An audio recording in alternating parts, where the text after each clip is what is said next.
Yeah, we all know that diabetes is a chronic disease which leads to lots of morbidity and mortality.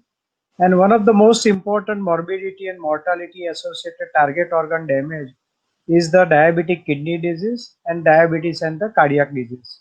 And we all know that diabetes and kidney disease is closely linked with the heart disease. Worsening of the heart disease would worsen the renal insufficiency, and worsening of the renal insufficiency would worsen specifically diabetic related cardiomyopathy. So we need a drug which would protect heart as well as the kidney.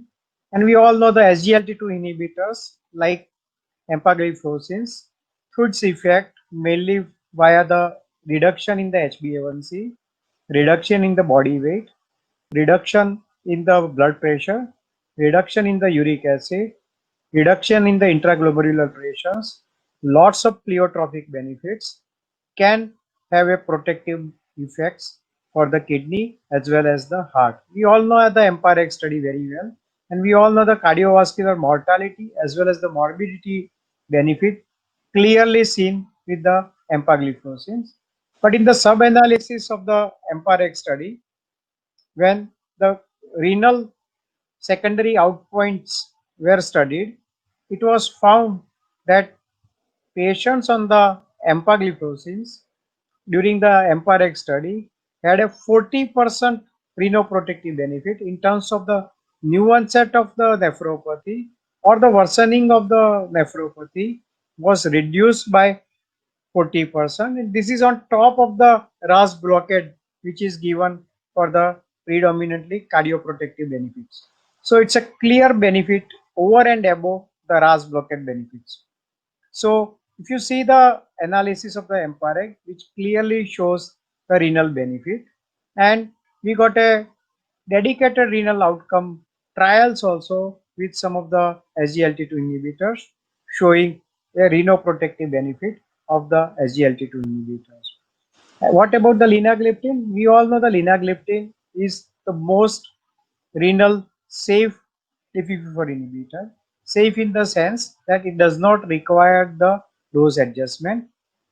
So even if the patient's eGFR when you started was 60 has come down to now 30 or 25, you don't have to really worry, and patient would be on the same dose all throughout the course of their diabetes.